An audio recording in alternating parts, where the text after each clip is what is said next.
In the last video, we were working on the text in the text behind layer. We just need to add one more effect to the C and the B. So on the C, if we go into, we're going to just put a little drop shadow. So remember, in our object menu, we look at effects and drop shadow. We want to use our swatch that we made, our neon mint swatch, for that color. And we can change the opacity down just slightly to about 60%. And we'll do the same thing for the B. So object, effects, drop shadow. The color of the drop shadow will be our neon mint. And then change the opacity down slightly to 60%. So then we have our drop shadow effect on our C and our B. The next part of the text we'll enter is the text in front. So on this one, we're going to still be on the text behind, type behind layer. So here we want to get the type tool again and put it down slightly by the B, and we'll type the word night in all capitals. Here we will highlight it. You should have your character window, our character palette still open. If you don't, go to the window menu, type in tables, and character. Make sure that's showing. So for the font, we'll use that same one that we downloaded or the similar one that you're using. And we will hit this, set this to the medium style. The size that we want is 22 points for our font. And this is where we're going to use our tracking. And remember, tracking is like kerning. It's the space between the letters. So we see on here, we've got like an AV where it looks like we can make the letters wider apart. So we're going to increase our tracking. You can use the arrows, or you could type it in to about 90, and you see that they spread farther apart. We want our font color on this, so we'll use our swatches, and we'll use our pastel lime that we've made. Pastel lime for the color. So that's our first step in that. The next thing we want to do is we're going to rotate it so we can add a little bit of interest. So we go into the we right click on the text frame. So that's your 2-finger click, transform, and we're going to rotate it 90 degrees clockwise. So it's on its side. And then we're going to use, just make sure you clicked on the arrow so that we can click and drag. And we're going to move it next over by the B. So put it slightly, pretty close into the B. We want it showing, though, beneath the circle. And then, since it's not quite aligned, I'm going to get my B and move that down slightly so that we have some good alignment there on the bottom. Again, if you'd like to see what it'll look like, go into preview. We're starting to see the effect without all of our guides and boxes around it. Back into view, screen mode, normal.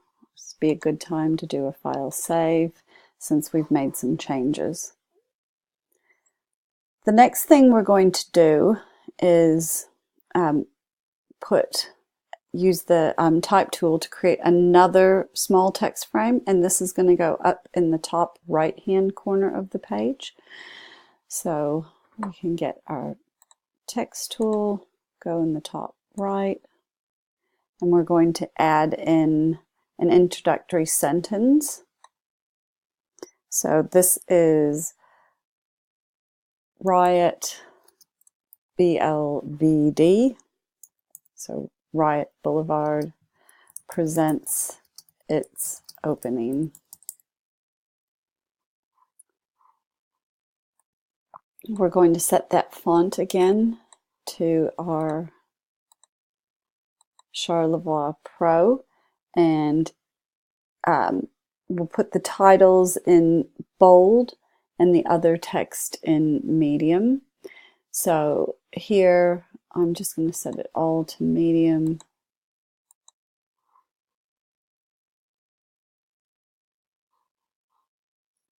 I'm going to press enter to get it there. Now if you notice when I did that, you see the hyphen, and we don't really want that hyphen. We can turn that off, but I'm also going to make my text box a little bit wider. All right, so Riot Boulevard presents its opening. I'm going to highlight that top bit, and I'm going to set that part to bold. And for the colors, we can set most of the text in paper, but we can pull out key information in a contrasting color like the deep rose. So I might want to put my Riot Boulevard in deep rose.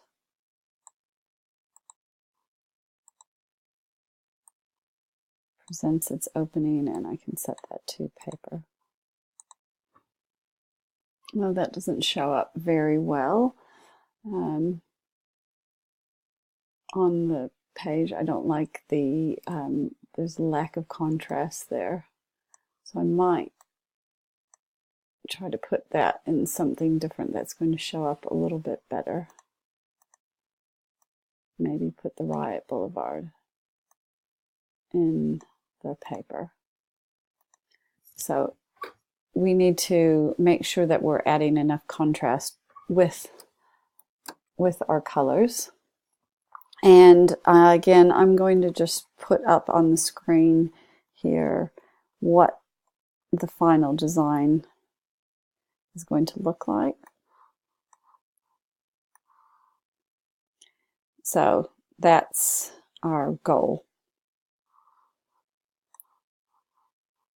There are some other key pieces of text that we want to add in, and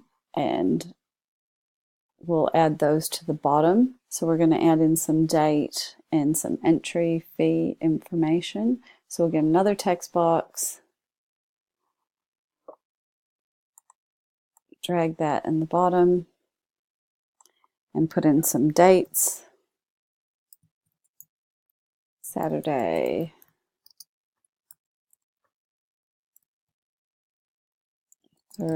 March 3rd. Free. Add some spacing there. Entry 7 to 9 p.m. And our other entry information, $15 from 9 p.m. So we'll set our font to the same font, make it medium to start, and I'm going to set the whole color for this into the paper color. And then we can decide what we want to stand out as the bold. Oops, Charlotte bold. Free.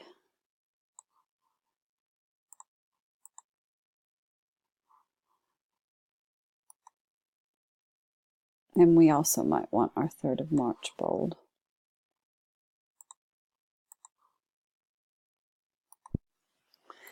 Looking at this, we might want to change our placement, just our placement slightly, and also we might want to just change the size of the fonts just to make sure that we have some good hierarchy.